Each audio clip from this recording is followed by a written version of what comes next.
Shamle. I'm Rajshri and CEO in Ferns and Petals, and handling almost 300 weddings in a year, meeting with so high-end people, conversions are there, designing are there, everything is there, but my communication is not at all strong.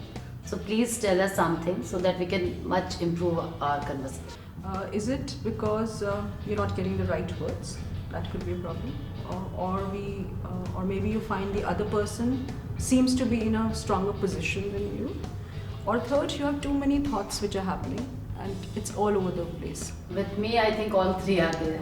Me too. Okay.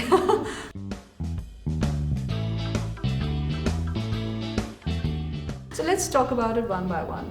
The first one, which is very common, that we think the other person is better than us or stronger, and what do I have to contribute? So it affects our physical energy, it affects our emotional energy when we're having that conversation. What I find works very well is power postures. Okay. So for example, and this is research of Amy Cuddy, anytime at least I go for an important meeting, I tend to do power postures. And what are those? So I lock myself in a loop or a quiet place and I just make myself into this Superman pose. I stand like that. So for example, what I'm sitting right now is more of a power posture. When I see closed, suppose this is like more open, right? So it builds a little bit of that. And that affects our physiological, our emotional state. That's one. So these power postures really work, huh?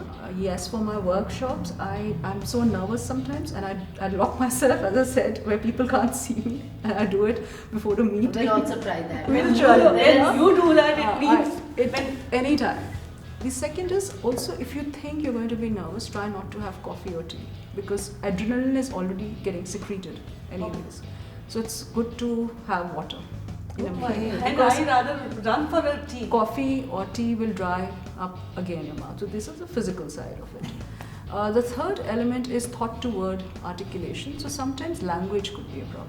And in that, there's no shortcut to that. It's about how you build your command, especially if it's English, on the language. And I'm going to invite you to think a little bit on how well then are you having those conversations or building that skill. That's a long-term skill. So tell me one thing, is it really possible for me? Like I'm, my studies is like from UPSC. So till 10th I'm in Hindi medium. So that base is not very strong with me. It's a skill and anybody can acquire it. It's a little easier when you've done it from childhood, but it's a question of how focused you are to develop that.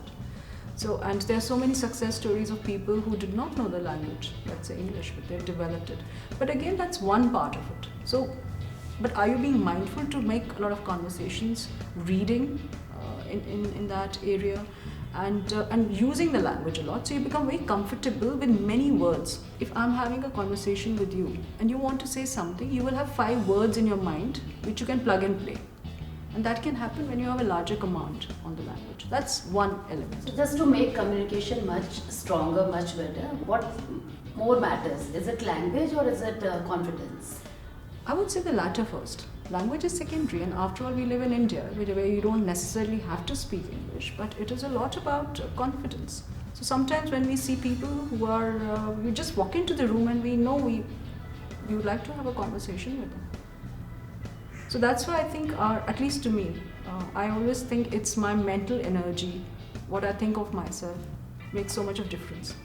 In my job, I have to handle CEOs, people who are very, very successful. But how do you project yourself? Any tips beyond just the posture, the power posing? Training ourselves to speak in threes. Okay. The power of threes. I think as Indians, and again it's a cultural thing, we tend to be wordy and we'll use many words. So being concise and saying, okay, here are the 3 things I would like to talk about. So the moment you say that, you're giving a pathway to the listener and a pathway also for yourself that you can't go beyond 3. So it's also training yourself. For me, someone like me, what is the time behind this? The transition, the journey. Transition? I would say anything 6 months. Okay, You can see some results if you work on it. It's like you're going and joining a fitness regime, right? You can't lose 10 kilos in a month. You will see it over 6 months, provided you're hitting the gym every day and you're eating mindfully. Similarly, if you want to build a skill, small things that you can do every day. So, what is that one thing we should do every day to become a better communicator? One, get comfortable with the language. Be very comfortable in your own body. Write, and I'm saying write. What are your strengths as a professional? Because when you're going there, you should be able to articulate that. Sometimes that becomes a big concern. Do your research. When you're going for a meeting, what are the possible questions? You're saying you're a CEO and you're pitching to all these. What are the kind of questions they will ask you? The why, F and P. How are you against the market? What's your story? How do you answer? So think of those questions where you have an answer ready. So when it's coming across, it's much more. So I easy. think what you are trying to say, prepare yourself before going for any communication so that you can convey it in a better way. Yes, our preparation in terms of tough questions you'll be Okay. asked. Because easy to talk. You can easily answer. We get flustered when we are asked a difficult question. Thank you. I think that really helps.